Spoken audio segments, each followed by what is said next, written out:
sometimes feminine archetypes and goddesses have this deep knowledge or oracle, like the Oracle of Delphi that was originally just the earth, Hmm. and that gets Yeah. somehow transformed or killed or moved off and in favor of a more clear sun-like sight, Hmm. and Hmm. eliminating the feminine moon earth-like oracle, like you just were talking about with Chiron's daughter.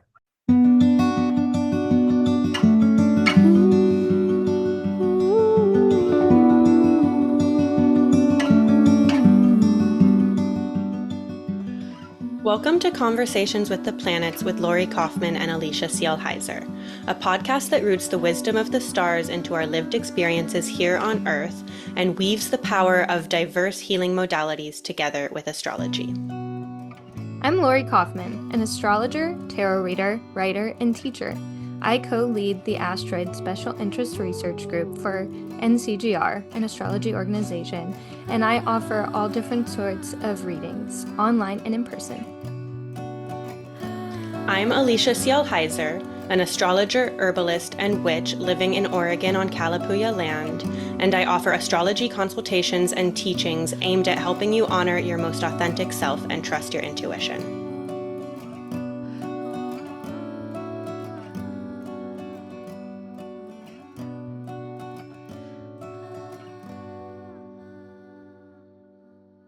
Hi, everyone, and welcome back to Conversations with the Planets. And today we're going to be talking about some healer asteroids, particularly Asclepius and his daughters. And we have Dr. Travis Elliott with us today to talk about some of his research about Asclepius and how things have shown up in his practice as he's explored Asclepius. So, yeah, thank you for joining us, Travis. Yeah, thank you, Alicia. Thank you, Lori.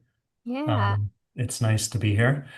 And Lori and I met at the Living Astrologies Conference in Santa Fe last November, and she told me a lot about you, Alicia, so it's nice to make that connection.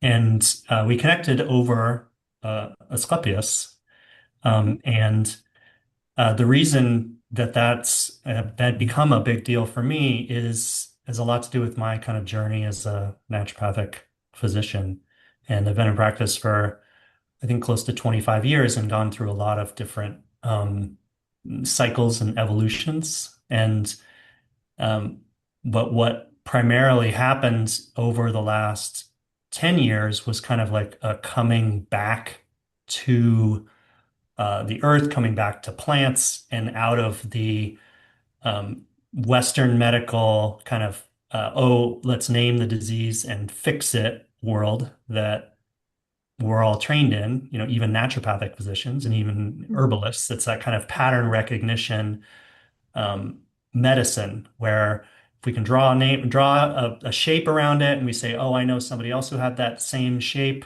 of disease, then now we know what to do. And I, through a series of different circumstances, including kind of an overwhelm in my practice at working with autoimmune disease and chronic gut dysfunction and the kinds of diseases that don't fit into a Mhm. prescribed shape very well.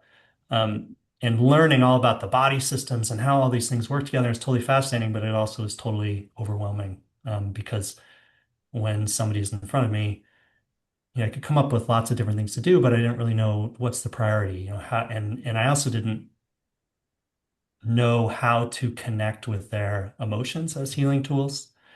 And so that's what I've learned to do through that kind of alchemical process of going through the overwhelm and coming out the other side with a structure that I've developed over the last 10 years that's more intuition based, really connected with plants and using emotions as like transformational tools for the body, like still working with the body and working with the immune system, working with the brain and all that, but folding kind of emotions into that. And a lot of that has become because of a stronger, deeper connection to the earth and to the landscape. Yeah.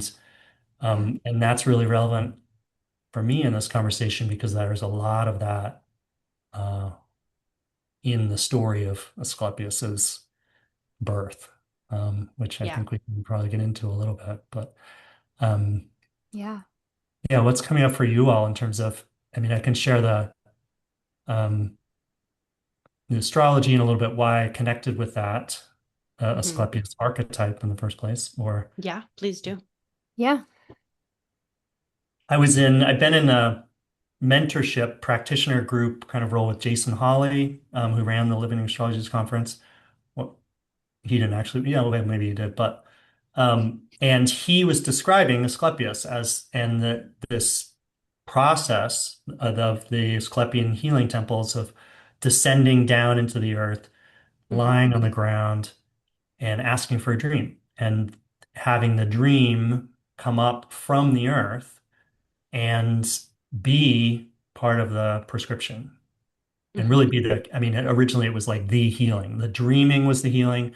And then as the whole system got a little more uh, pulled away from the earth and a little more patriarchal and a little more, what's the word, systematized, Hmm. it became, okay, now the dream, you tell the dream to somebody else and that person interprets the dream and tells you what you need and all this. But Yeah. that was deep resonance for me, I realized, because that was this intuitive process that I'd been taught and had practiced over a few years of sitting with somebody and literally kind of asking, okay, what's the priority? And the experience I had was that it was what came up, which I eventually learned to detect as kind of images, was a kind of waking dream from the person and from um, the herbal medicines that I was working with. Mm.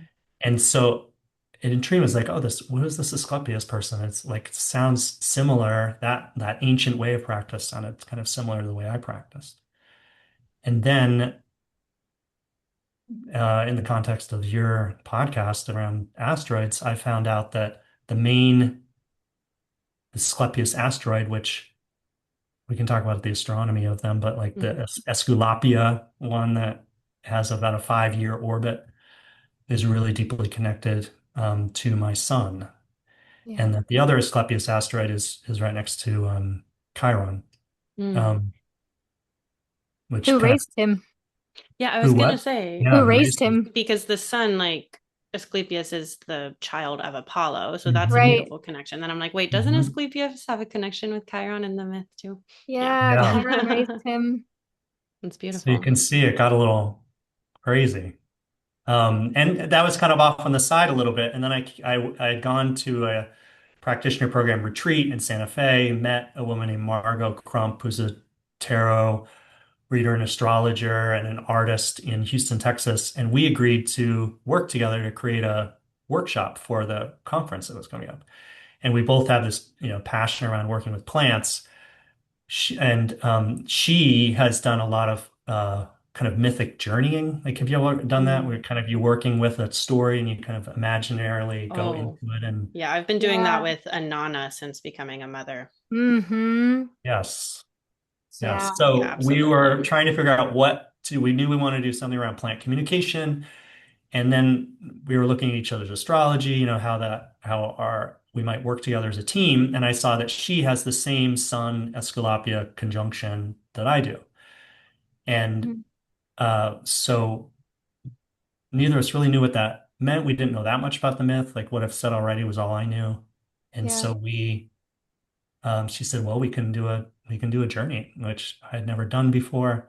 But it turned into this really powerful experience that connected us to his birth story and, being cut out of his mother. And Yeah. I don't know if one of you wants to tell that story if you want me to, but Well, it's interesting, real quick. I have been really revisiting Okiro and her story, who is Mhm.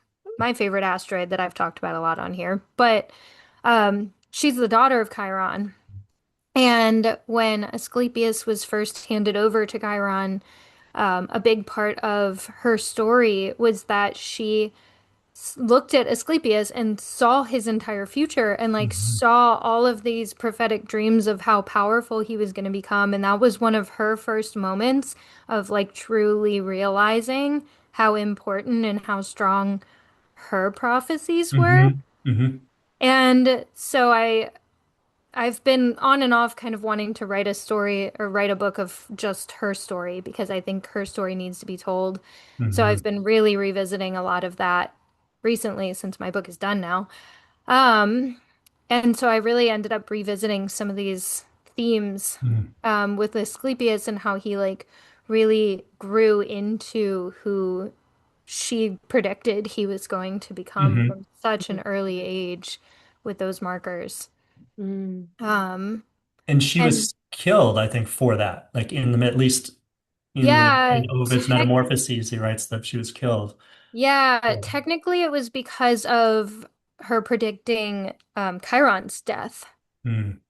But Mm. but yeah, I mean she was ultimately turned into a horse or killed. There's a bunch of different Oh, versions. right. She's turning a horse. That was wrong. She's turned into a horse. I like the version where she turns herself into a horse and runs away. But um yeah, she is ultimately punished for her prophecies being so spot on. And Asclepius Hmm. was the first time that really came through and happened. Mhm. And I think, Um, go mm. ahead. Oh, I just think and there's this larger theme. I mean, that ties into, um, Coronis. So Asclepius, Hmm. his mother, Coronis, was with Apollo. She became pregnant with Apollo. Then she went back to Thessaly and decided she didn't want to be with the sun god, as you pointed out, but with a mortal man, and chose that kind of Eros. And I think his name was translates to strength. And then a crow went and told on her and said that she's having an adulterous affair. And out of anger, Apollo killed Coronis. And while she's on the funeral pyre, he saves Asclepius by cutting open her womb and pulling her out, and Mhm. then shipping her off to Chiron. And I just say that partly because people listening might not know that part of this or know the story, but also Yeah. there's there's the wrinkle in that story where the crow, another name for Cronus is crow. Yeah. And there's like a feeling of sometimes feminine archetypes and goddesses have this deep knowledge or oracle, like the Oracle of Delphi that was originally just the earth, Mhm.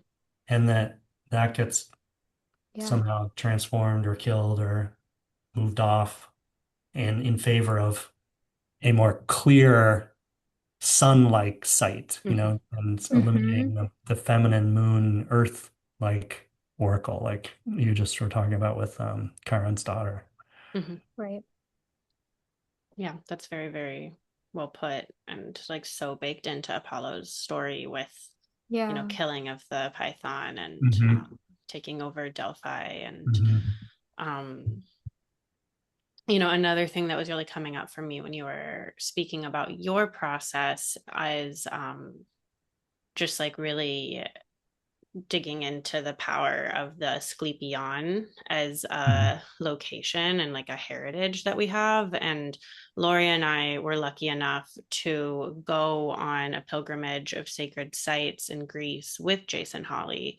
And Hmm. we went to the Asclepion, which was a major medical facility in the ancient Yeah. Mediterranean world. People would travel from all over to the Asclepion in Greece and get the treatment that you mentioned, where you would go and you would sleep on the earth and you Hmm. would dream, and then you would share that dream with the physicians and the caretakers at the Asclepion. And as you said, the dream would be the cure, but then they would also, I think, a lot of times prescribe particular medicines and treatments based off of the dream. And Yeah.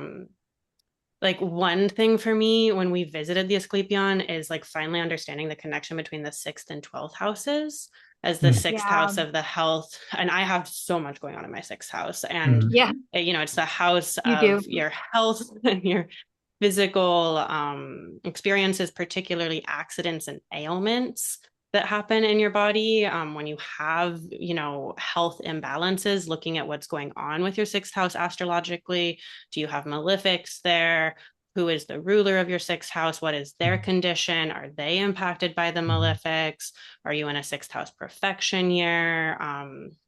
All of these sorts of things, if you know you're going into them, or like Saturn's entering your sixth house by transit, then yeah, maybe get a good naturopath and find an Mhm. acupuncturist and do your preventative medicine because that can Mhm. help with sixth house movement stuff. But that's also just like a really helpful house to look at for making sense of health issues. But then it's opposite the 12th house, which is the house of the dream space. And that is not something that's very familiar in our cultural context. And when Yeah. you approach medicine from a conventional medical perspective, you're like, health, dreams, what? But then in the Yeah. ancient world, that was so big, like very powerful, very regular people would go to the Asclepion. Mhm. This wasn't like a wooey thing to go have your Mhm. Right. dreams be your cure. Um, and then I'm also just curious, like, so did you come to that kind of waking dream process before you were familiar with like Asclepius and like the Asclepius asteroid and all of that? Can you tell us more about how you came to that process and then how the like astrology came in and helped Sure. you make sense out of that? Yeah. Yes. Before I knew anything about astrology, so like I mentioned, I was in this. I mean, I've always been interested in how emotions impact health, and Well, real quick, I think that's such an interesting yeah. like note between the 12th Mhm, and 6th too that I was thinking Mhm. when you said that because like I always see the 12th house as like your mental health. So it's like how does your Mhm. mental health affect your physical health Absolutely. and how does your Yes. physical health affect your mental health and Mhm. how can you balance that axis together? And so like yeah, those dreams or those thoughts or the mental aspect of it being shown some sort of vision in some Mhm. way can Mhm. absolutely like draw into that sixth house space.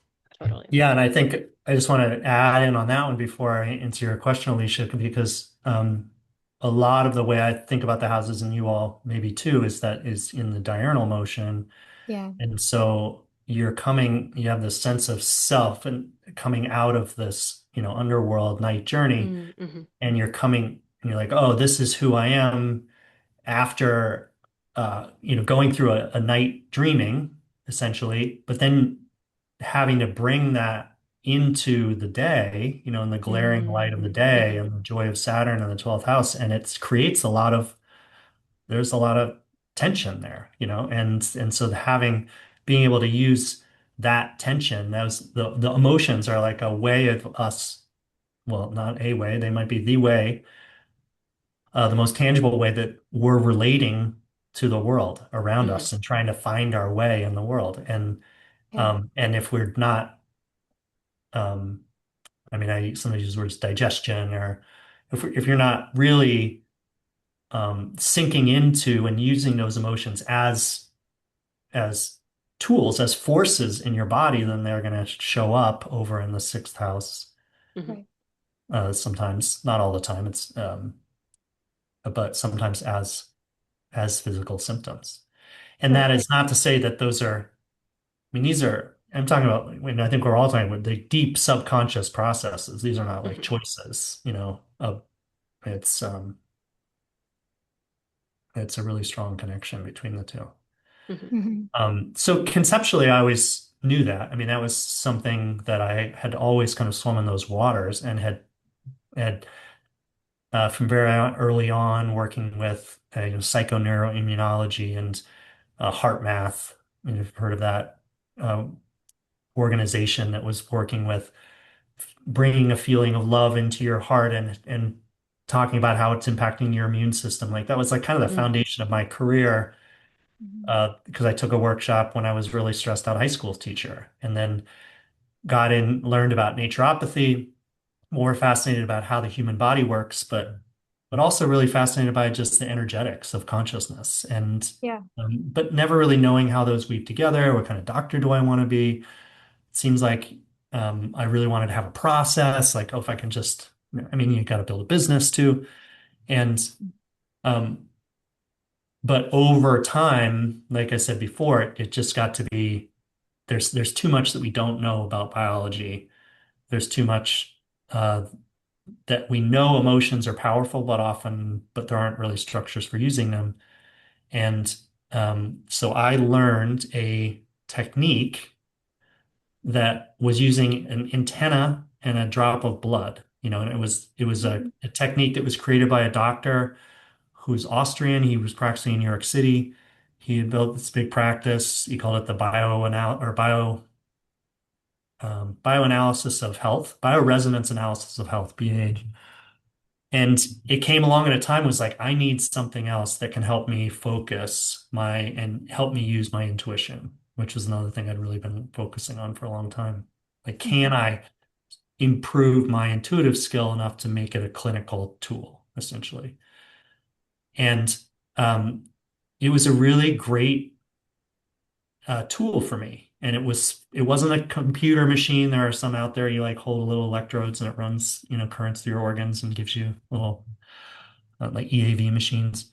But instead it was using me, as a circuit and getting and working with people asking that question about priority. Okay, if you imagine your health as a river and there are all these different places where you're sick, and some of them were before you were born and some of them were last week, like oftentimes naturopaths especially will say, okay, let's identify all of it and try and fix it all at the same time. But instead we're asking like, what one thing?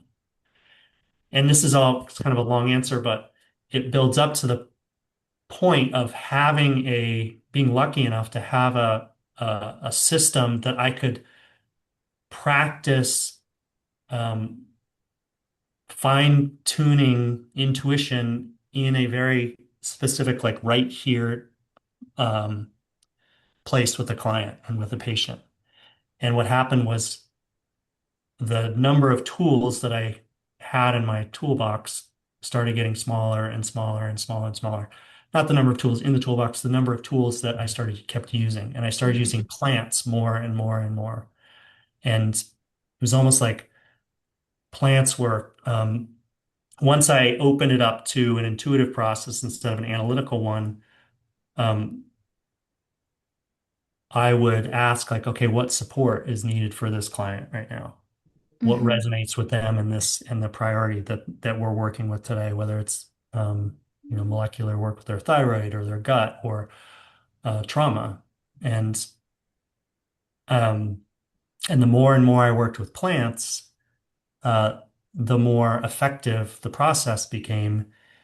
And then I learned about alchemically prepared plants that are called spagyrics. I don't know Mm-hmm. if you've heard of them. And Mm-hmm. and the I get them from a company called Naturopathic in Seattle, and not in Seattle, Northern Washington, and they are based on astrology, astrological cycles. And through this process of becoming more connected with plants and really recognizing that, oh, there are patterns in outer nature, like our landscape, that really help me describe to people what's happening in their inner bodies, I realized, well, maybe I should pay more attention to like other types of outer landscapes, like Mm-hmm. planets too. Um, and and at some point in the process that I created, I literally started asking myself, like when I was sitting with a client and using this um, uh, tool and using a drop of blood. And then as my intuition got better, I realized I didn't really need the drop of blood anymore. I didn't need the tool anymore. I could just sit. It was like a surgeon's hands kind of getting more, it was like a felt sense. We all have an intuition and the felt sense got finer. That I realized that I wasn't just working with the client and then like, oh, what plants over here are medicines that can come in and do it, but that it was actually a team. It was like, oh, there's my client, there's me, and then there are these uh, herbal medicines, these plants that are participating in the clinical visit. Mm-hmm. And that's when I realized, like, oh, this, like, what's coming up as a solution, a health solution, Yeah. is coming from the earth. It's coming from the connection that the plants have to the earth and the plants have to the humans Mm-hmm. and coming through. Does that make sense? that Yeah. makes so much sense. And I mean, that just makes me think of like the doctrine of signatures and the way that plants work with us. Like, um, I have a really old cat, and my mom's garden, I like planted a small thing of catnip and it just like shot up. It like Mm. loved being there and grew. And I feel like the plant knew that like socks needed it. Yeah. And like for me, I've been doing a lot of like heart healing work over the past several years, and I've been taking hawthorn tincture like daily for extended Hmm. periods of time as I do that. And I was living with my mom for a while I was doing this, and the woods behind her house are just full of hawthorn trees. And Mm. so then, as I'm taking this hawthorn medicine, I'm like Mm. meeting hawthorn because this is like, earlier in my herbal journey, and I'm identifying like all the hawthorn everywhere. And I'm going on these hikes every day, like surrounded by this plant that's like growing and encouraging me to take it as I'm healing my heart and then like healing my Mm. mothering wounds. Which then I'm now a mother, and I feel like Hawthorne like visiting your grandmothers. And so all that to say that like the plants show up, like the land knows when you need Yeah. their medicine, Hmm. like they will show up and be there for you. And there's so much about being in that field Hmm. and like having the skill set. Hmm. If you have someone who comes to you who needs help, who's has an imbalance in their body, to be able to interact with the plants and like kind of learn the lessons that they're teaching there. Hmm.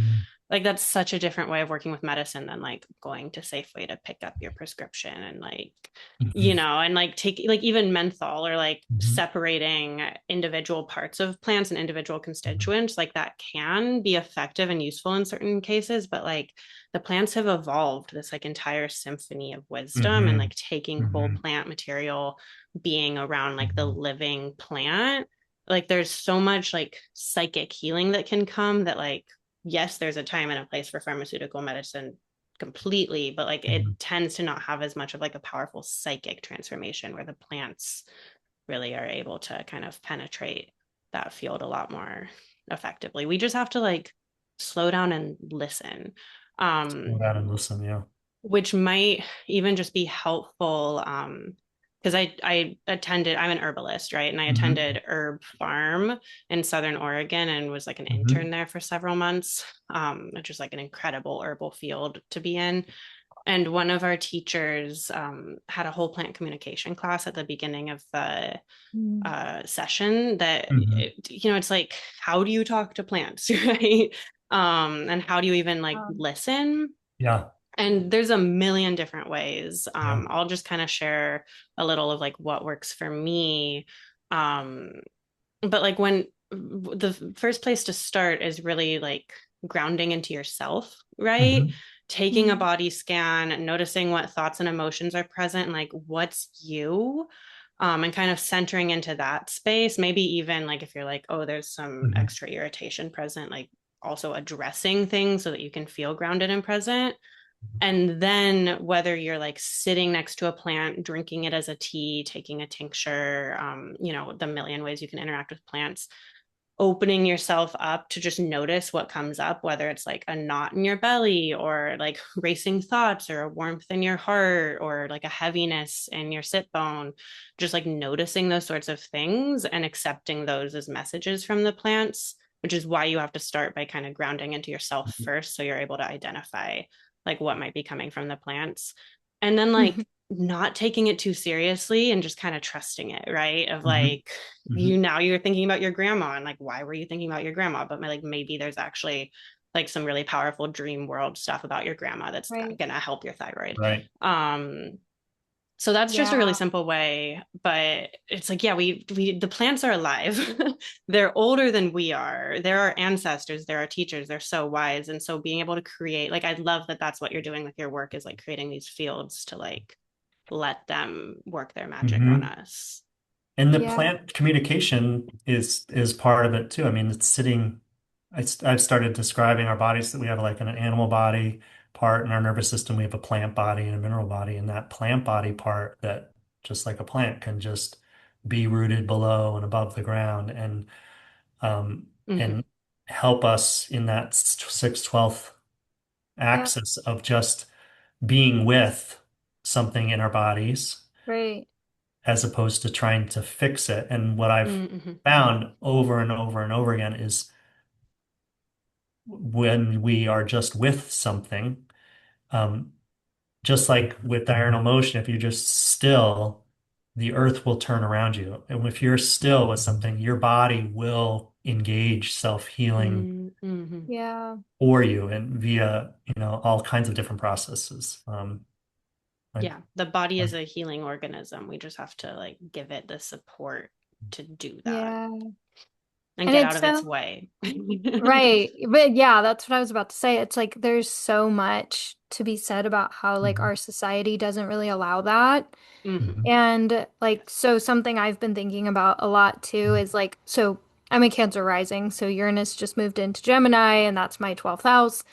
And my dreams have been insane since Mm. mhm, Uranus moved. And I've been really trying to get better about like writing them down or remembering them. And my latest is I have a friend I send a lot of voice messages with, and I wake up every morning and just send her a voice message of my crazy dream, and then she wakes up later and sends an interpretation. And then I listen to it later if I have time and I try to write it mhm, down. But it's like just speaking it the second I wake up has been so mhm, helpful because you forget after a few minutes of being awake. Yeah. And I have been like I said, kind of revisiting some of my work with Okuro and like mhm, because of her, like kind of leaning back into Chiron and Chariclo and then like Asclepius and like everybody who's involved in her story in any way. And I think it's so interesting how like the body is so connected and like she's a centaur. So there is that half human, half horse and the decision to become animal or the decision to be human. And mhm, those two sides of a person are so, it's like we have our wild side and then we have our human side.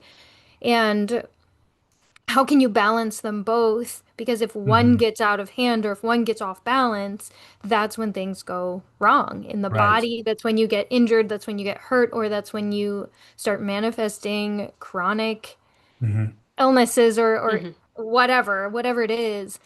And so I've been thinking a lot about these like healing goddesses and like mhm, Asclepius and how like just a connection sometimes with nature and plants can be all you really need, but we don't really have spaces mhm, dedicated for that, and it's like hard to find nature sometimes, and Hmm. it's like repackaged but then sold back to us and instead of just like being outside our door in a right. space where we should just have access to all of these things. And like I said, I have the daughters, all of the daughters who have asteroids, the three of them, I have pretty prominent. Mhm, And Hygeia is so interesting to me because she is the 10th asteroid ever discovered. mhm, And so she was a very early on one, and she's right on my ascendant.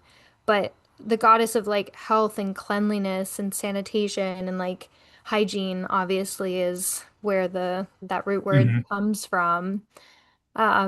But then just like his children, I see this, I've been finding this a lot with mythology in general, but it's like they have these children that ends up being aspects of themselves. mhm, And Chiron and Chariclo have four children, and I've been thinking a lot about how like their talents and their herbalism and healing talents have like spilled into their four children. But Asclepius is the same. It's like he mhm, has these like five sisters, five daughters, and then two sons, but depending on the source, there's like two others that are sometimes mhm, mentioned or named or whatever. And it's like these children all kind of represent this other aspect or side of the mhm. coin or like a face of healing. Yeah, and I'm curious about that because I don't know that much about them, but in some of the Mm. things you're mentioning, there are aspects of all of those daughters, including like Hmm. Hygeia, I'm curious about in the story, of Right. and the fact that yeah, Asclepius was raised by Chiron and taught the ways of, earth and healing, but he also famously resisted death and and you could think of it in some ways as maybe a trauma response, being cut out of the womb Hmm. and his mother is kind of like forgotten out of the story. Yeah. Um, and so he's constantly trying to fight death, which is kind of presages our Western cultural Right. abhorrence and fear of death. And the Yeah. Hygiea part too, in those is originally he's people are lying on the ground and really embracing that kind of like that earth oracle wisdom. But I found an article in an orthopedic journal of somebody who went back and studied the history and was writing more about the temples that I can't, it's like Asclepia, I guess. Yeah. Um, Later on, like more like 15 generations later, when Hippocrates is has taught all of these Asclepiads how to run the temples, and it's all men at Right. this point. Yes. It costs a lot of money. It's very specific knowledge that is only passed from like, apprentice to apprentice to Mhm. apprentice.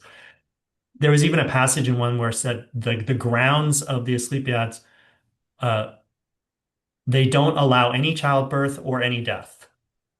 Hmm. Like, Mm. let's Yes. purify the Yes. temples. And the Yeah. dreams were considered like, well, they're interesting, but really the healing is the diet we're going to give you. Really, the healing are the herbs we're going to give you. It was like Right. it became this kind of Apollonian purification, Hmm. ascendancy, where Yes. the body is dirty, the body is diseased, and if we can just cleanse it, Hmm. Yeah. then you'll be Well, healed. Yeah, Hmm. well, and there's a version of his story too where he like learned or taught himself how to raise the dead or bring people back that's from the what I'm talking dead. about. Yeah, Right. yeah, And well, that was part of Okuro's prediction. right. And so she looked at him and was like, "Oh, he's going to bring people back from the dead." And all these people were like, "Ooh, you can't say that because Zeus is going to hear you." And, Hmm. Zeus can't hear you. But ultimately, in some versions of his story, Zeus did struck him down or strike him down with a Yeah. thunderbolt. And there's different versions of like what happens to him after, because there are versions where he gets like resurrected back, or like placed among the stars. There's Hmm. some versions that think he's Ophiuchus, the constellation, and yeah, and then in others it's just like more so with the temples. But I do think that is a really interesting parallel to see how like especially the medical system in our society now, it's so focused on, I mean, profit and just like Hmm. medication and just Hmm. let's fix it by putting a band-aid on it Hmm. instead of actually changing something from the root or the Hmm. core or like figuring out what the Hmm. problem is. When usually the problem is just stress. The problem is just like stress, diet, and exercise. Like, go calm your Yeah. body, go Which sleep, go is, rest, go in listen. reality, we have to change our entire society to actually allow that. Because, like, at this Correct. point, people are having to work three Hmm. jobs. Like, our food is so Yeah. processed, there's pollutants and Right. everything. So, like, I feel like that's also Yeah. part of the band-aid solution, is Of because it's course. like, as opposed to like uprooting culture so that people can like Yeah. Hmm. heal their nervous systems, like, that's not good for capital. That's not good for Correct. industry. So, Right. And so it continues to just kind of get worse and worse, which is mhm. really interesting. Like, there is almost no going back or fixing it unless we like do a Hmm. drastic change, but that would be a resurrection. Like that Yeah. would Mhm. be like a The death full rebirth the process. death Yeah. rebirth. Yeah. And what I actually think the astronomy that I think is really Hmm. interesting is Asclepius was discovered because it Hmm. almost hit Earth. Yes, it Mm-hmm. did. Near body, It's a near near Earth Earth, object. Yeah. yeah, it's a near Earth object. Hmm. And so Yes, it did. it's called an Apollo class. They Hmm. named the Apollo class asteroids after the near Earth, potentially hazardous asteroids. But yeah, he was discovered 9 days after its closest approach to Earth, and they really thought it was going to hit. So they named it Asclepius. And then it actually had another really close approach to Earth on March 25th of 2020, which cracks me up. I think about that constantly, like a week Wow. after COVID. Yeah. Asclepius almost hit us. And I was like, is Asclepius trying Yeah. to take us out? Or Well, was and he then trying to like, help us? because Apollo famously would just be up in the sky, like shooting his arrows of Hmm. Yeah, disease and plague at humanity. right. And like, definitely in 2020, Apollo was shooting his like Yeah, arrows at Yep. Earth. And I right. think I mean, I It's think there so is a funny. solution though. I mean, I would say that there, Asclepius didn't hit Earth, Right. but Hmm. maybe but maybe came back close to Earth. And Right. that's kind of what, um, my project is, I guess, essentially is like, Mhm. how do we remember the mother? Like, how do we Hmm. reconnect? Yeah. And how do we not just focus on what, I mean, it's more power to, cleaning up our diet and working with stress and sleeping better. But I don't do a lot of that anymore. I used to do a lot, but Hmm. there is so much that can be done by being still and embracing a kind of yin to the yang medicine that we Mhm. normally do, or I've been thinking about it a lot more lately as like a night consciousness to Hmm. medicine as opposed to a day. Mhm. That there are healing powers within us if we give them the space. The problem is giving them the space requires a kind of structure and strategy with the sensation, the inner sight, the sensations and emotions of our bodies that we're not taught anymore. Hmm. But Right. that it is possible, and that my passion is like you shouldn't have to go on some 14-day trip or 2-month trip to a healing temple. Yeah. Like there are ways to go into a healing temple like every day or with every breath, Right. and Like that's having like a your own healing body. practice. Yeah, Yeah. in your own, yes, and into your own body. And interestingly, this was really reinforced. Alicia, you had asked me about like how did the astrology like impact my practice? And Hmm. sorry, I never got around to that, but I am That's now. okay.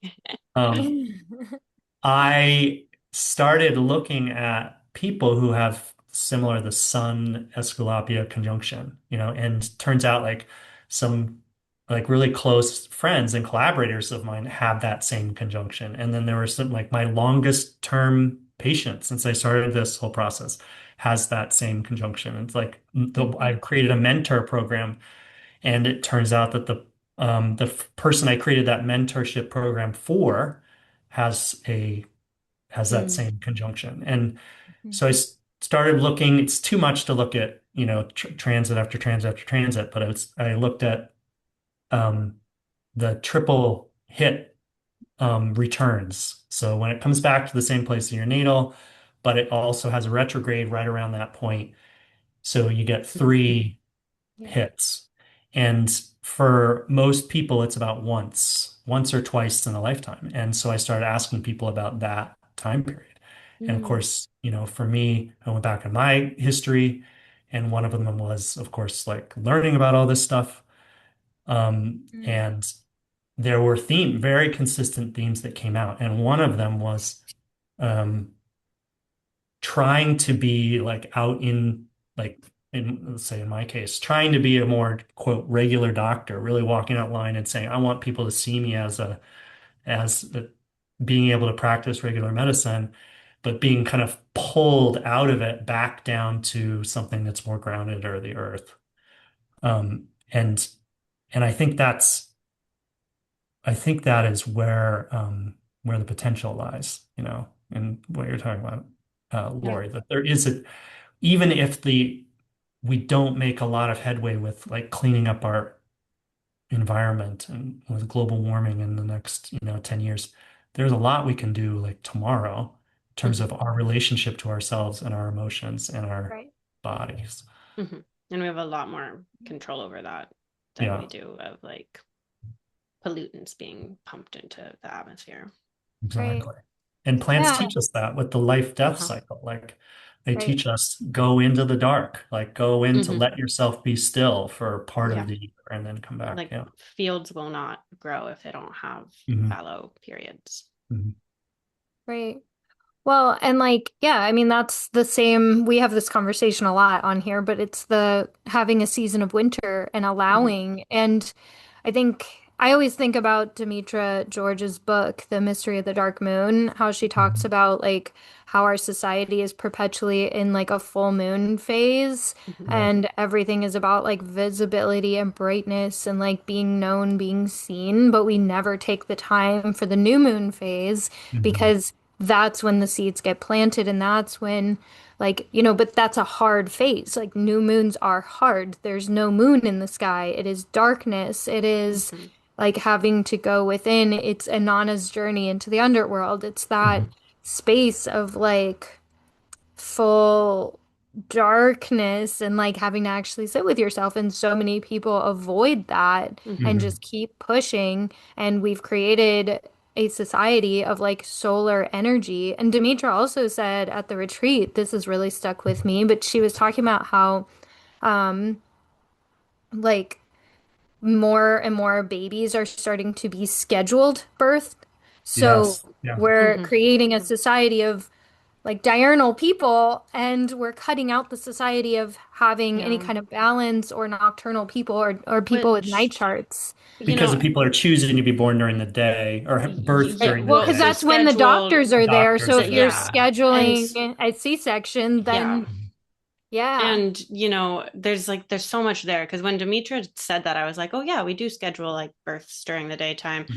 And for C-sections, yes, that baby's gonna come out during the day. Mhm. And that also is just like so Apollonian, so of the yeah, mythology of Asclepius to right, have like diurnal day chart C-section babies. But like right, when people try to induce and they're like, I'm gonna schedule to have my baby at 1 p.m. on Tuesday, that baby's coming out at like 3 a.m. on Friday morning. Like Mm. inductions, like when people yeah, go into the hospital, I hadn't realized any of this until I became pregnant myself. And I had like my water broke spontaneously. Mhm. My baby came out in 8.5 hours. I didn't use any medications until afterwards when I hemorrhaged, and then I like please I will take the fentanyl, but like my process, I was lucky enough that like my body kind of I Yeah. like got out of my body's way and it did what it needed to do. um but when people need to be induced either like medically or because they want to, or sometimes there's also it's more convenient for the doctors if like your OB is going to go on vacation and he's like, I want to get the baby out of you before that. So there's like many reasons to get right, right. induced, Mhm. and like no, like there's very many good reasons to get induced. You should be able to have your baby whenever and however you want, but I Mhm. don't think that people fully understand that, like, if you try to make your body go into labor and it's like not ready to go into labor, like it's going to take a long time. I don't know what the data is, but I'm sure that average like hospital stay length for someone being induced is a few days. You're probably going to end up having to get pain medication, whether you want it or not, because you're going to be tired and worn out. So now I'm just rambling about inductions, but it's connected to all of this because It is. it's intervening with our body's natural processes and Right. then creating more Yeah, issues as a result. And our bodies still know. And so, like, yes, C-section babies are daytime babies, but other scheduled types of birth, there's plenty of night chart babies still coming out that's because true. there's only That's so much fair. we can control. And the other thing that was coming up for me, Travis, when you were sharing about like your Mhm. more yin, like going back to like the mother root Mhm. type, Mhm. like what we learn about our bodies with that is like being pregnant, there's so much that is just like, how do you just generally support the healthfulness of your body to let your body do this process itself? And like with conventional medicine, there's so much desire for interventions and looking for everything that could possibly be wrong or go wrong, and like really trying to control the body and treat pregnancy like a disease state. Mhm. And like there's a time and a place for that, and there are very many high risk pregnancies that like really do, like, Mhm. thank God for modern medicine, because like I'm also not here Mhm. to idealize like let's all just give birth like free. I'm like, free birthing freaks me out. Like let's have people around to make sure that things are like done safely, but like I wish our medical system trusted our bodies more, right? Like Yeah. having gone through it as a pregnant person and seeing how little trust we have in like women's bodies to make and bring babies into the world. Even the idea of like a doctor delivering the baby, like Mhm. I gave birth to my baby. I like had people there who helped make sure that everything went smoothly and safely, but it was my body that brought. my baby into the Yeah. world. And that's the earth. It was like my prefrontal cortex was turned Yeah. off, like my hormones, my like ancient primal body Mhm. processes that like Mhm. all of my mothers and grandmothers before me for millennia have done, that just turned on and like came through me. And I think one reason why we try to control birth so much is because we try to control women so much, Mhm. because there's so much primal power that comes from knowing that your body can do this, that is that more lunar, like earthy, subconscious, unseen. Like even, you don't see your baby till they come out of you, but they've been in this like dark womb space for so long. Right. I think there's a lot of empowerment that comes from just like honoring what Mhm. female bodies are capable of doing. Yeah. So it just, Yeah. yeah. Well, and actually now I'm wondering too, is there a connection between Asclepius and Coronis in that story and C-sections? Or Well, like, it's mythically said to be the first Yeah, C-section. that's so right, but yeah. like, is that where like, I don't know, Oh, is you were talking about the astro Like like the his, transits and things.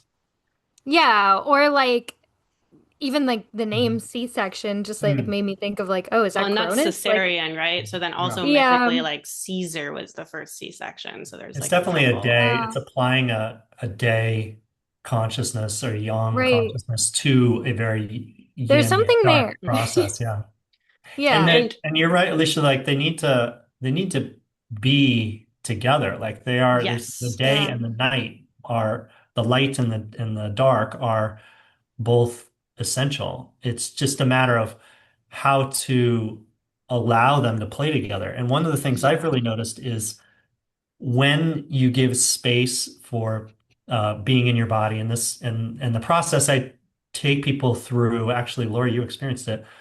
It has a lot to do with Hestia and Yeah. Hermes, and Hestia just like that place of holding. And when you're just still and holding, then Hermes, that creative, spontaneous force of that controls our breathing and digestion and just any movement kicks in. But the amazing thing to me, astounding thing to me over the past 10 years is how healing, what looks like healing on one side feels like improved intuition on the other side every time. Hmm. Mhm. Like, and so what I like to tell people, like in terms of diet, like I don't tell people what to eat anymore. Instead, I say like we'll work together and you'll connect more deeply to yourself. And it may be that you need to eat differently, but Hmm. and this has happened a lot, like I wake up one day and say, you know what, I'm going to stop eating sugar. I've been trying to stop eating sugar for a really long time and I haven't ever been able to do it. But all of a Yeah. sudden now you just do it. Or now Hmm. you stop eating dairy. Or now, oh, I'm going to go be vegan. And it's an example of allowing for the night gives Mhm. you an intuitive felt sense, night sense capacity to then navigate the day. You can Hmm. then Yeah. go and say like, oh, there are all these doctors that are telling me this, this, this. What should I do? It's overwhelming. Well, Yeah. if you steeped yourself in the night and your intuition is getting stronger, then you can make those decisions in the day Hmm. um, with Yeah. more ease. Absolutely. And Yeah. I love that too, because I feel like so many doctors and just people in general in the world, but I feel like especially doctors get this pressure to be experts and to Yes. have an answer to everything and know everything. And it's like no one is an expert on my own body except me. Mhm. Like even back to the birth, like I had a student practicing like directed pushing with me while I was giving birth. And she's like, okay, two more big pushes. And it's like, well, you're not in my body feeling my contractions. You don't know when my body naturally is going to have more Right. power to push. So please don't tell me when to push. Um, but in general, with doctors, it's like, she knows a lot more about the birth process than I do. And I need her to help guide me through this to get my baby out safely. But my body is doing it. Or like if you're, working with someone's digestive issues, like you don't know how much their like belly actually hurts or Mhm. when or how. And so Right. I love that sort of practice more of like helping people like develop their intuition and their Mhm. body awareness and helping them become their own experts on their bodies. So then they can listen to people who are experts in certain things, just not their literal lived experience in their Lived body. experience. And then you take that expertise, because you do need people who know so much about how the digestive system works and can Right. like guide you, Yes. or have like researched all these modalities and know these Mhm. specific herbs or supplements, or even having someone just get you to get blood work to like know what's actually going on with your thyroid, right? Like there's so many Mhm. places where Right. having like, Mhm. and actually we'll probably release these in order, but Lori and I just recently recorded 2 episodes about medical astrology and the 12 zodiac signs and going through. Mhm. And in one of them, I was talking about how amazing naturopaths can be and actually encouraging people to go like get blood work done and work with naturopaths Mhm. to like look at what's going on internally. Cause I just did that with a naturopath who specializes in like postpartum perinatal type Mhm. care.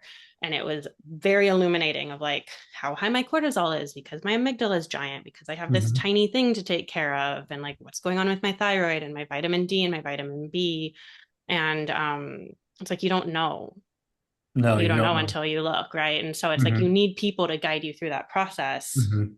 but then you need to like know your own body and be able to Yeah, like intuitively feel this recommendation feels appropriate. This one feels like I'm not actually ready for, you need to know that yourself and cultivate that wisdom. So I totally. love that Yeah. approach. Yeah, I Yeah. definitely use a lot of that. And it's interesting too, like I've been thinking about this a lot because when I was in the thick of like trying to finish the book, I was really trying to just get in tune with my body as well. But what was happening, and Alicia, we've talked about this a Mhm. bit, Mm-hmm. but what was happening is I would wake up, I would sit down with my coffee, and I would start writing, and I would get so pulled in that anytime I would feel hunger or any like bodily functional need, I would just say like, "Oh, 5 more minutes. Like, let me just finish this part I'm on, and then I'll get up and I'll go to the bathroom. I'll make a snack. I'll do this or that, whatever." Then I would blink and it'd be 7 p.m. And I Mhm. was like, "Where did 12 hours go? I never stood up. I never moved." And so I started like losing weight, and I started to basically just not eat for months, Mhm. all Mhm. all winter basically, Yeah, but it didn't feel good. Like right. breaking my focus to stand up did not feel right. And I started to think about that and how, like, my body just didn't want food while Mhm. I was finishing that process. And it felt like it was feeding off of the knowledge and the Mhm. sunlight and Mhm. like I You felt became a plant. fine. You became I a plant. became a I You plant. was with started you, Alicia. Yeah, I was with photosynthesizing. you. Yeah. Yeah. Well, and Uh, I started joking about it. People were like, "How are you still functioning?" Because I was still teaching my fitness classes, and I was like, "Photosynthesis." Like, I don't yeah. know, but at this point, like, I I eat thoughts. I eat my thoughts, That and is it's fine. Aquarius. That is the most I know it's Aquarius my thing. whole chart's air, so that's what's happening here. But I just, yeah, like it was just months and months of that, but it felt so good. And I like started to research monks and I looked into it and it turns out like a lot of people with like really deeply spiritual practices when they're creating something really important, they often like intentionally won't eat so that they have space in their body for the knowledge Mhm. and information. And like I don't know if what I was doing was necessarily like the healthiest option or Mhm. whatever, but like that is what felt right to my body and I Right. just Mhm. Yeah. listened and I did it. And now that it's done, I've been introducing food back and I've been trying to do that in like a fun, playful way so it Mhm. doesn't become food aversions or become Mhm. something, Mhm. because sometimes I am prone to food aversions and then I just won't eat because I'll get stressed about it. But I've been trying to be like, okay, what's like a fun treat I can get myself, like, or things like that, so it becomes like fun again. And it's like introducing that food back in and not worrying about like if it's necessarily the healthiest option to be eating Mhm. or whatever, Mhm. because like I already eat really healthy and when I was eating 500 calories a day, like that wasn't great. So it's like trying to find that balance now and I've been thinking so much about how our bodies will just Mhm. adapt to whatever it needed to. And I felt so good. Like I didn't look great. I definitely looked like I lost weight, but there was something about that feeling of just like I I felt wonder so about like Hygeia here. Like you, right. Hygeia and your Like the ascendant. Like transit. there's this because Yeah. that sort of purity thing. And I was actually going to ask you if there's Mm, any anything else you can sketch out about sure. what you've seen for that archetype. But yeah, food can sometimes feel dirty to people, or like they feel cleaner or more pure in their body without food. Yes. And Hmm. with all the air in your chart, Hygiea on your Mhm. ascendant. Yeah. Yeah. And Panacea also is on my ascendant, but she's like very close to my Mars, just Mm, minutes away from my Mars, so 6 degrees from my ascendant. Um, but both of them are there, and yeah, there was like a cleanliness hmm about it. hmm And she is one that I thought about because there were multiple times where I took a step back and thought maybe I shouldn't be doing this, or like maybe I should be forcing myself to Yeah. get up and eat. You were in an But intense air process, and I think right, it sounds like it was, but it's you certainly need to cycle back to your body and cycle back to your earth. Yeah. We've been talking about cycles, right. and that's what you're doing. Exactly, Hmm. right. Yeah. Like that was my season of winter. Like Mhm. that was my dark mode. I finished the book and now I'm like in the process of springtime and Right. like Hmm. bringing food back into Yeah. my life and buying myself extra treats when I go to the grocery store so that I like will eat them, like I'm trying to Persephone has returned. Persephone's returned. Yeah, And I it also have her. speaks to Virgo too, and the Yeah. digestive process. And you mentioned the monks, and could Yeah. because one of the things I think about a lot in my practice is sort of centering around right now a lot, and the Mhm. plants are herbal medicines are helping with is digestion. And that's oftentimes how I talk to people about emotions, but also I Yes. assume Hmm. knowledge too. Like anything that comes into Right. our bodies, we have to digest, and that mercury.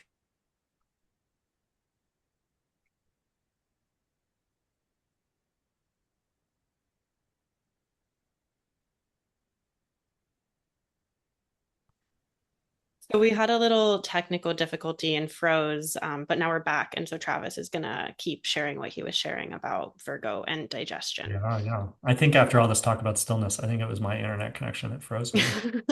Yeah. Um, but It but was. I was thinking about digestion since you had brought that up with the monks and knowledge, Yeah.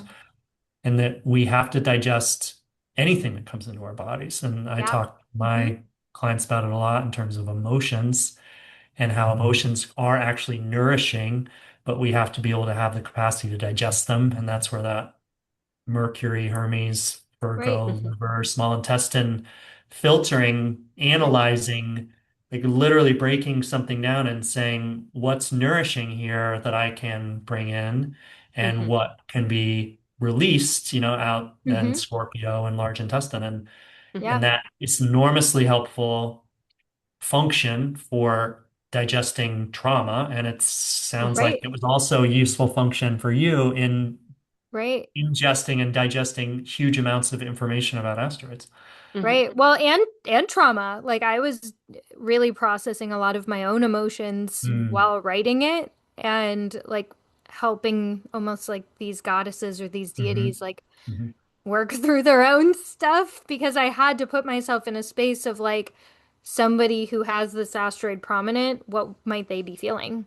What Right. are the lessons that they're learning? What are the good and the bad, the negative? Like, what are the emotions that they may Mm, like feel if they mm, had this asteroid prominent? And so, like, I had to dig back up all of my old trauma. Like, I had to really like dig it out of the ground and wow. like work Yeah. through it. And so it was like a really extreme process that I went through and like it was very healing.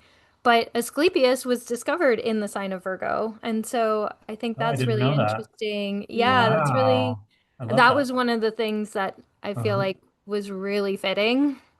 Yeah, and I think now I really want to bring in this piece of like another part about connecting to the mother. And another thing that came Yeah. up over and over again in my transit research was a connection to the womb, to the pelvis, to whether it's sexual trauma or birth trauma or a child Mhm. being taken away, like over and over again, stories of um, power being taken away or power Hmm. lost, or in my case, Yeah. power gained, because my practice was, and this is directly tied into this Virgo digestion conversation.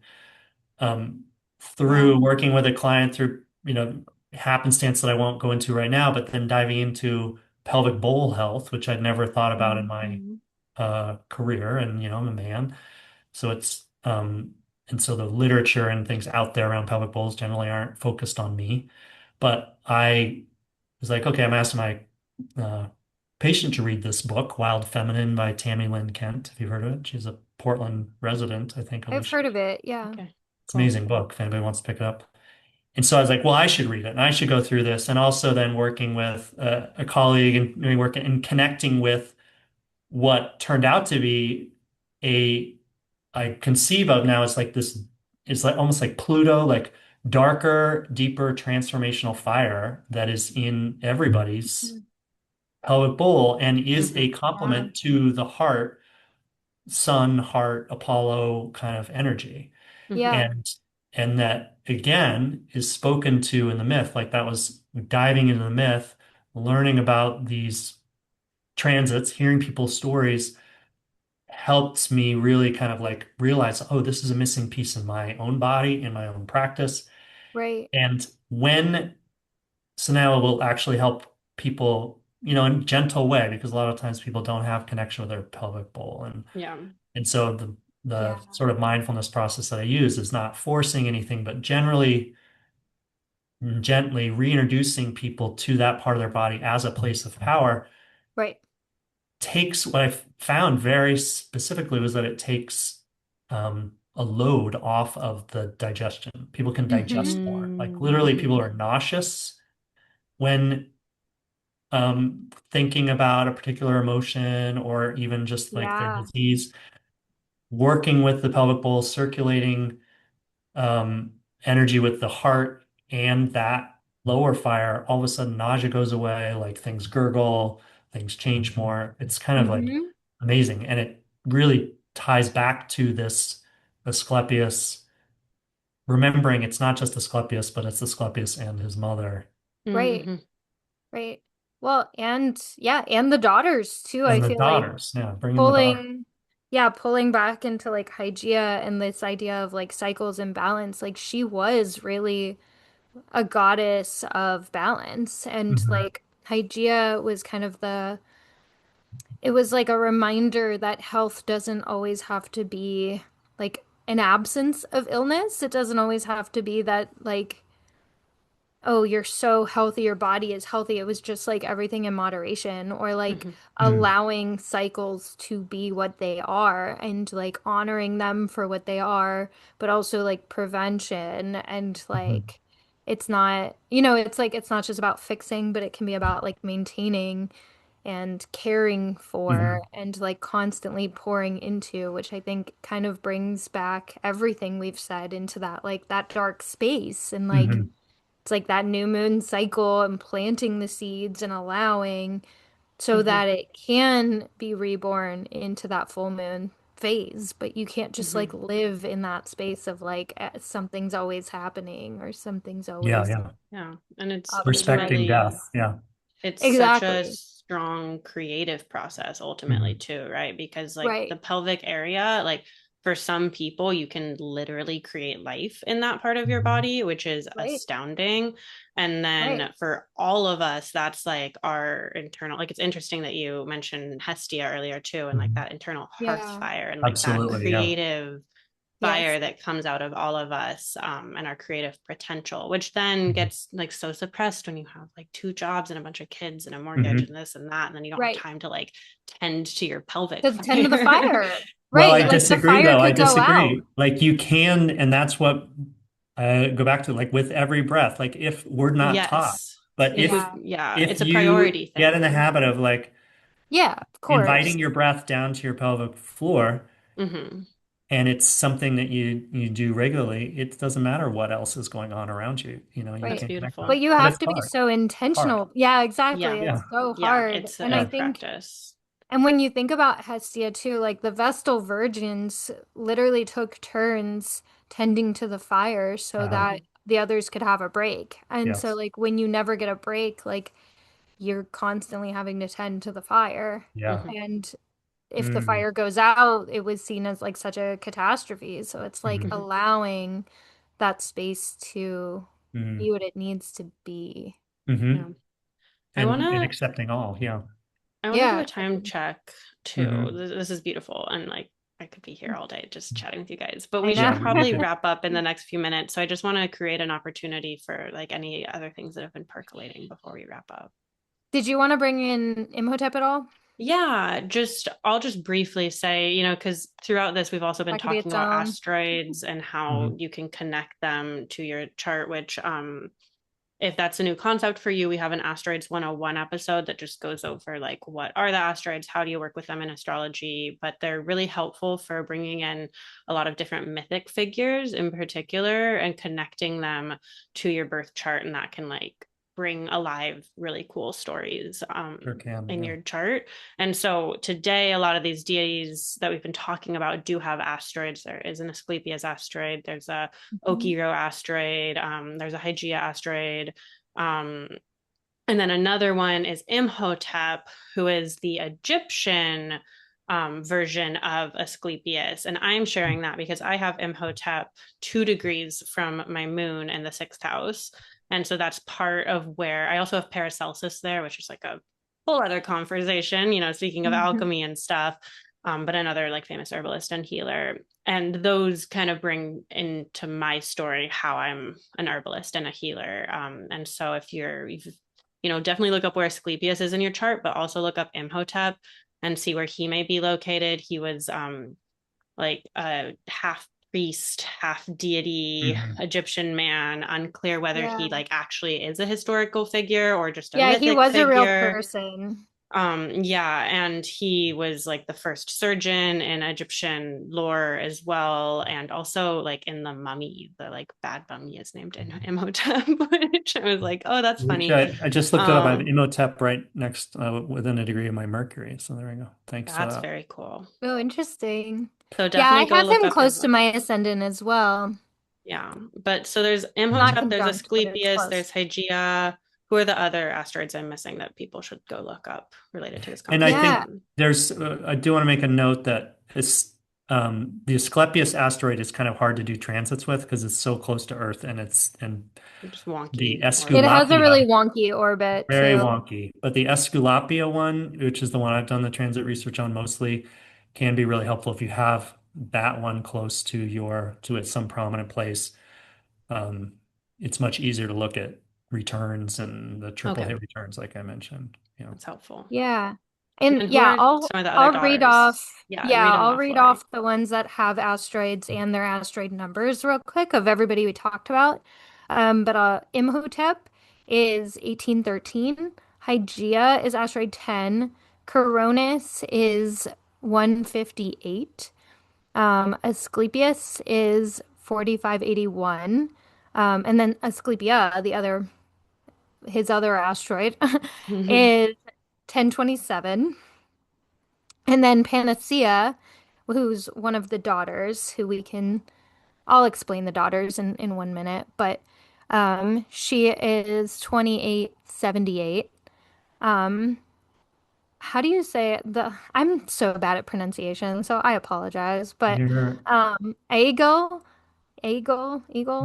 We I have I'm also we've been given license by academics to pronounce Greek I names know. none of differently. us I'm like speak Greek Yeah. anyway, I get so made fun of for sorry. my pronunciation all the Yeah. time, but I read so much and I don't listen to things, so I'm bad at it. But she's asteroid 96. She's also one of the daughters. And then Atreus is one of the potential sons, but it's not always confirmed. It depends on the source. But he is 1252, or wait, 12152. And then Podalarius or something like that is one of the sons, and he is 4086. And then when we look at the children, so Hygeia is the goddess of health, cleanliness, and sanitation. Panacea is the goddess of universal remedy, and Aegle It's Aegle. I'm so sorry for whatever I'm Doing saying. great. Um, is the goddess of radiant good health. And then there's Lasso, who's the goddess of recuperation from illness. She does not have an asteroid. And Aceso, who's the goddess of the healing process in general. And then Podalirius, the sun, is a renowned physician and surgeon. And then there was also a son named Machaon or Machion, I don't know, Mhm. who was also a renowned physician and surgeon. And then, yeah, like I said, there were two sons who show up in some sources, but not most. So take those with a grain of salt. But Okay. And then also, because if you see multiple asteroids from one storyline show up in your yes, chart, that can like really show that there's an emphasis of that mythology in your life. yeah, Like I have multiple underworld deities conjunct my ascendant, and right. I talk to my ancestors all the time, and like there's a lot we could get into there. We actually have a whole episode talking about that. But again, like if you're seeing a lot of these deities showing up, then this mythology might be Yeah. really prominent for you. There's also, is there an Apollo I was asteroid? just gonna Oh, say, yeah. So yeah. like Apollo is You worth could looking also up. look at Yeah. Apollo and Chiron. Apollo is Mm-hmm. 1862 and Chiron is 2060, but he's also just auto included in every chart Yeah. anyway. Chiron's like the one asteroid everyone does Um, know about. I know, yeah, exactly. But yeah, looking at the entire story of everybody and like kind of just tapping into, how are they all showing up? What are they all trying to say? Because sometimes like it can complete the archetype when you look at all of them. And there's Hmm. also an asteroid called Urba, which is Hmm. named for herbs in general. So Oh, that interesting. is asteroid 880. And something I did try to do with the book is if I talked about like an herbalist or something, I would try to put asteroid herba in the notes, or like there's one for like red wine, there's a beer asteroid. So like Hmm. whenever there was an asteroid that felt kind of relevant, or like silver or gold or Right. whatever, because like Freya cries gold, so I put asteroid gold in there. Like Fun. I like to kind of look at things like that because it's like, well, where's that Wow. connective You do it a piece? dance. Yeah. Yeah, Cool. exactly. Because you can kind of just find everything in your chart. Yeah. Yeah. Wow. Awesome. Well, any Yeah, final thoughts before we wrap up? No, I I don't think don't so. think Good. so. We had I a feel like we could nice, talk thorough about the conversation. daughters for Yeah. another hour, Yeah. but And That may be. nothing that is 30 secondsable. Yeah. We don't want to open up exactly right. I know. another I Yeah. was like, topic. there's so Yeah. much more we could continue. Absolutely. Well, thank you so much for being with us, Travis. This was really Yeah. enlightening. Welcome. Yeah, you're doing some really, really cool work, and I'm glad that there's like healers like you out here helping connect people to different options. So yeah, it's been really fun to have you just chat with us about Asclepius today. Yeah. Great. Thank you very much. Yeah, I'm definitely feel like I'm a case study for what you were talking about. Like the same sort of similar story to asteroids could show up in lots of different places in your chart. Yeah, It's been it's beautiful. incredibly meaningful for me in personal, professional relationships and career development. And that's what I'm doing now. Yeah, kind of all online now, but trying to match the day medicine of how Asclepius evolved with back to the earth also. Yeah. So thank Very you all cool. for being awesome Yeah. hosts. And Thank we'll you for coming yeah, on. you're welcome. Thank you. We'll include Travis's info down below. So if folks are curious about how to uh, see what else is going on.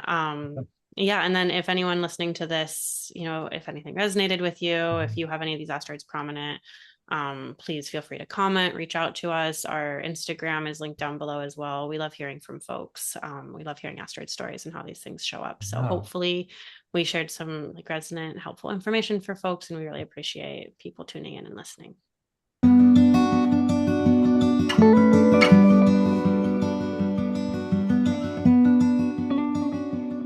Thank you so much for joining us today.